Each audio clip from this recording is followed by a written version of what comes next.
जय हिंद दोस्तों आपका topper math bye DL classes में स्वागत है। दोस्तों आप देख सकते हैं आज हम आपके सामने लाए हैं कक्षा 12 का मैथ जी प्रश्नावली क्या है 5.1।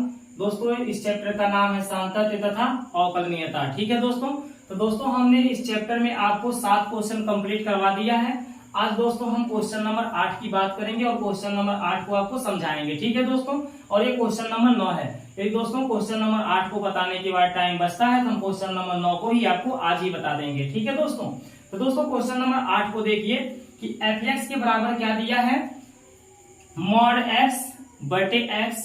ये कब होगा दोस्तों, इस फलन f(x) का मान ये कब होगा, यदि x मेरा 0 के बराबर नहीं है उस समय होगा। ठीक है दोस्तों, और इस फलन f(x) का मान आप देखिए 0 भी दिया है।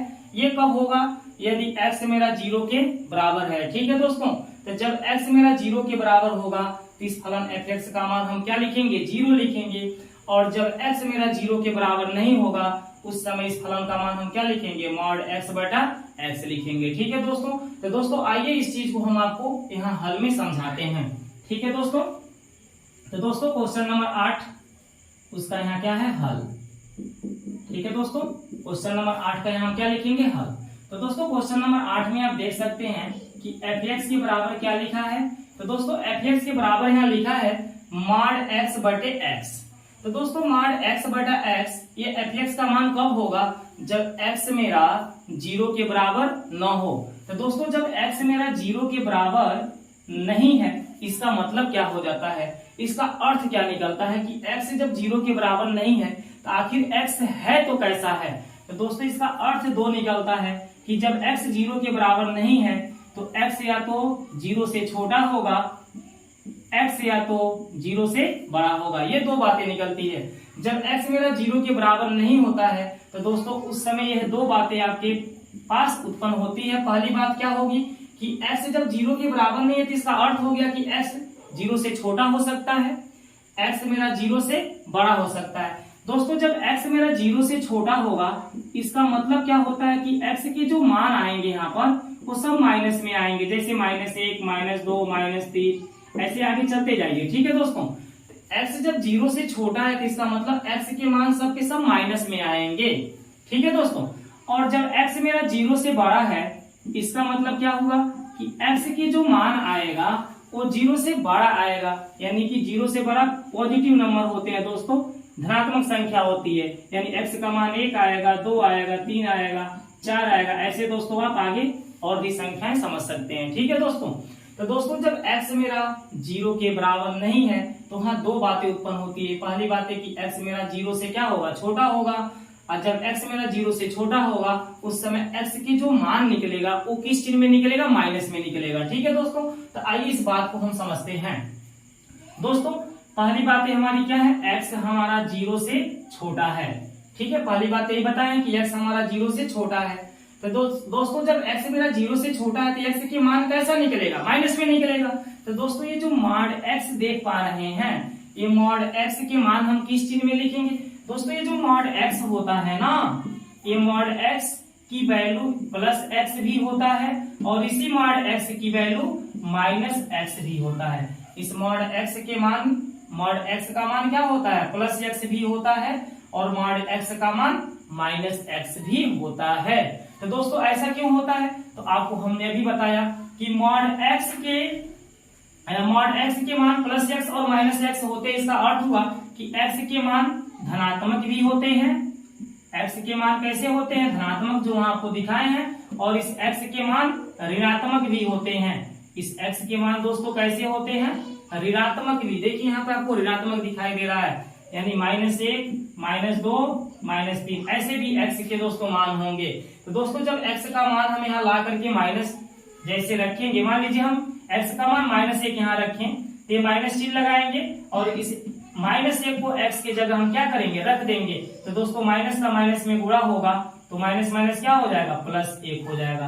तो दोस्तों कहने का मतलब क्या था कि मॉड कभी भी आपको निगेटिव नंबर नहीं देता है, पॉजिटिव देता है। तो x मॉड x की वैल्यू +x भी बनता है और माइनस एक्स भी बनता है। और माइनस एक्स पर इस एक्स के मान सब कैसे मिलते हैं, माइनस में मिलते हैं। तो एक्स की जगह हम जब माइनस वाली संख्याओं को पुट करते हैं, इसी माइनस का हम इसमें क्या करते हैं, गुणा करा देते हैं और वो हमारा प्लस में बन जाता है। और दोस्तों जब इसमें हम एक्स का मान प्लस वाला पुट करेंगे, ये सब प्लस वाले है ना, एक्स का मान सब प्लस होगा, 1 2 3 ऐसे सब प्लस होगा।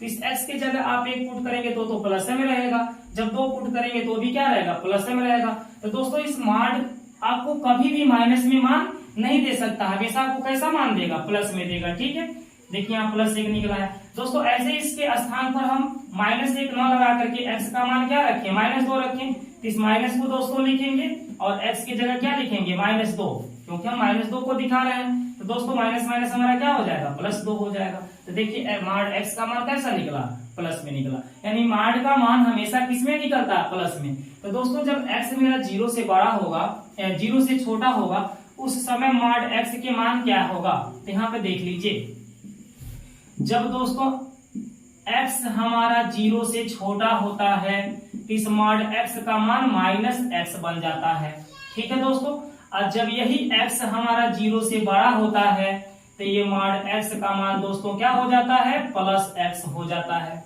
ठीक है, इतनी बातें आपको क्लियर हो गई कि जब मॉड x हमारा 0 से छोटा होगा तो ये मॉड x की वैल्यू किसमें निकलेगी, माइनस में निकलेगी। और जब यही x हमारा 0 से छोटा है, बड़ा होगा, तो मॉड x की वैल्यू किसमें निकलेगी, प्लस में निकलेगी। तो दोस्तों हम यहाँ किसकी बात कर रहे हैं, x हमारा 0 से छोटा है। अभी आपको यहाँ समझाया है ना कि x तो 0 के बराबर नहीं है, तो इसका अर्थ हुआ कि x या तो 0 से छोटा होगा या 0 से बड़ा होगा। तो दोस्तों यहाँ x मेरा 0 से छोटा है, और जब x मेरा 0 से छोटा है उस कंडीशन में मॉड x की जगह हम क्या लिखेंगे, -x। तो दोस्तों इस सवाल में मॉड x की जगह हम क्या लिख देंगे, -x लिख देंगे। अब बटे में दोस्तों क्या लिखा हुआ है, x लिखा हुआ है। ठीक है दोस्तों, किस कंडीशन में, यदि x हमारा 0 से छोटा है।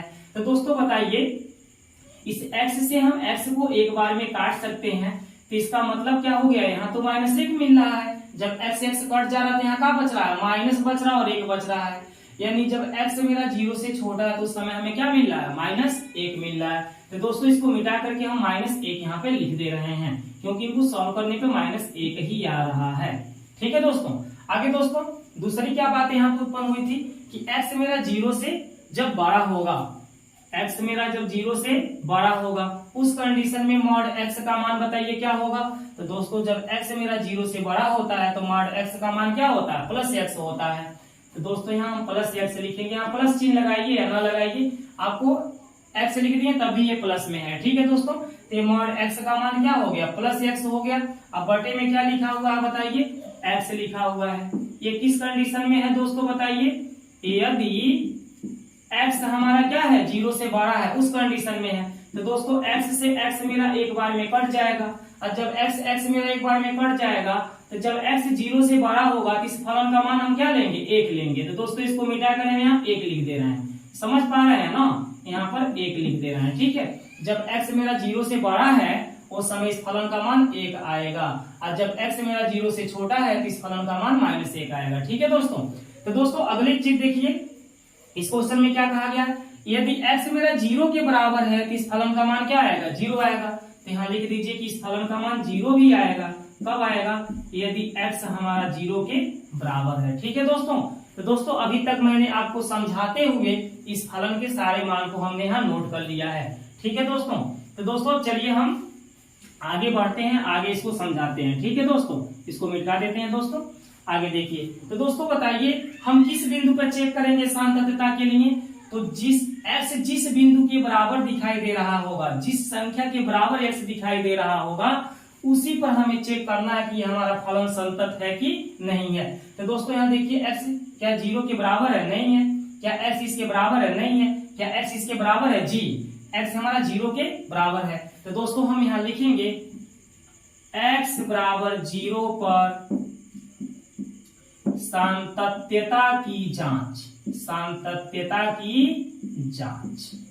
ठीक है दोस्तों, x बराबर 0 पर हम क्या करेंगे, सांतत्यता की जांच करेंगे।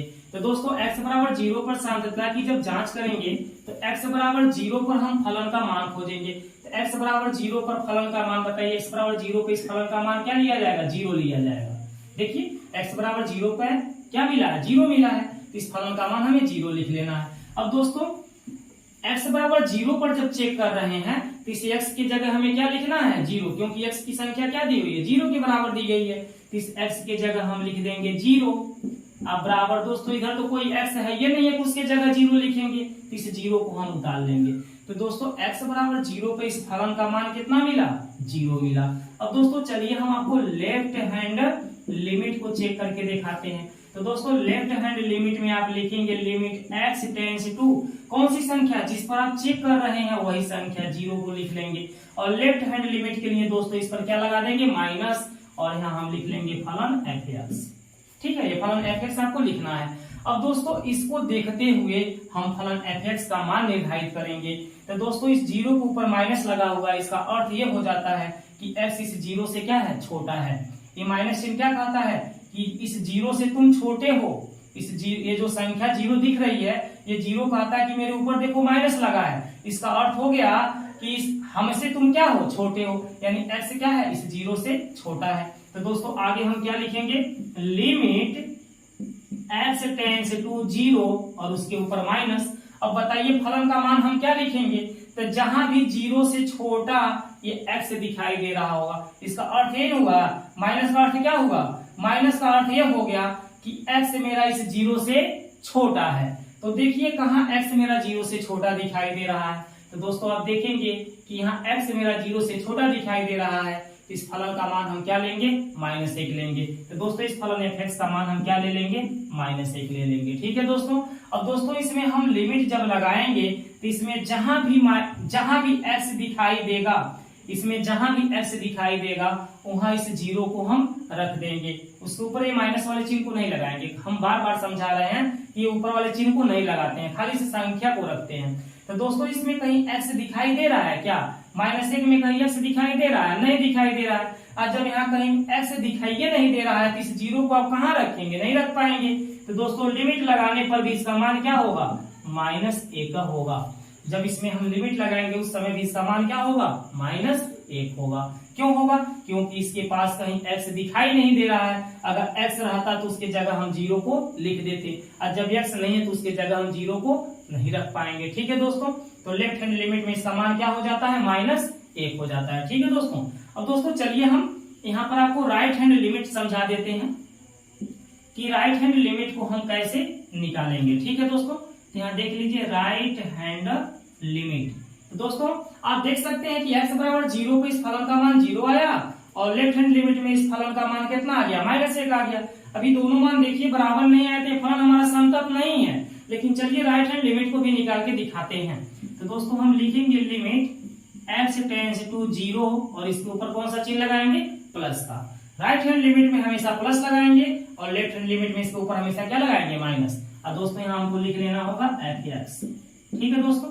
अब दोस्तों हम यहाँ लिखेंगे लिमिट x टेंड्स टू 0 और इसके ऊपर कौन सा चिन्ह है, प्लस। अब हमें fx का मान चाहिए, तो fx का मान दोस्तों यही हमें बताएगा ना, ये प्लस क्या कहता है कि 0 से ये x बड़ा है, ये प्लस चिन्ह ये कहता है कि इस संख्या से x क्या है, बड़ा है, यानी 0 से x बड़ा है। तो खोजिए 0 से x, देखिए यहाँ बड़ा दिखाई दे रहा है, इस फलन का मान क्या मिलेगा, 1 मिलेगा। तो यहाँ पर हम दोस्तों इस फलन का मान क्या लिख देंगे, 1 लिख देंगे। इस फलन fx का मान क्या लिख देंगे, 1। ठीक है दोस्तों। अब जब इसमें हम लिमिट लगाएंगे तो जब x दिखाई देगा तब ना x के जगह हम 0 रखेंगे। तो दोस्तों इसमें x तो है ही नहीं है, तो लिमिट लगाने पर भी इसका मान क्या आएगा, 1 ही आएगा। ठीक है दोस्तों। तो दोस्तों आपने देखा x बराबर 0 पर इस फलन का मान 0 आ रहा है, लेफ्ट हैंड लिमिट में इस फलन का मान क्या आ रहा है, -1 आ रहा है, और राइट हैंड लिमिट में इस फलन का मान क्या आ रहा है, 1 आ रहा है। यानी तीनों मान दोस्तों देखिए अलग अलग आ रहा है। तो यहाँ पर आप क्या लिखेंगे, चूंकि f0 की जो वैल्यू है, x बराबर 0 पर जो फलन की वैल्यू है, और लेफ्ट हैंड लिमिट की जो वैल्यू है, और राइट हैंड लिमिट की जो वैल्यू है, ये तीनों के तीनों आपस में बराबर नहीं है। इसलिए x बराबर 0 पर फलन f संतत नहीं है। संतत नहीं है तो इसका मतलब क्या हुआ दोस्तों? असंतत है, असंतत है। ठीक है दोस्तों, तो ये हो गया क्वेश्चन नंबर 8 का हल। ठीक है दोस्तों उम्मीद करते हैं कि क्वेश्चन नंबर 8 भी आपको अच्छी तरह से समझ में आई होगी। यदि दोस्तों आपको नहीं समझ में आती है तो आप कमेंट कर सकते हैं, हम जरा भी पीछे नहीं हटेंगे, फिर पुनः इसको समझा देंगे आपको। ठीक है दोस्तों, तो दोस्तों वीडियो लंबा ना हो इसलिए इसी पर इसको हम रोकते हैं। अगले वीडियो में आपको क्वेश्चन नंबर 9 को हम बताएंगे। ठीक है दोस्तों, अच्छा दोस्तों नमस्कार।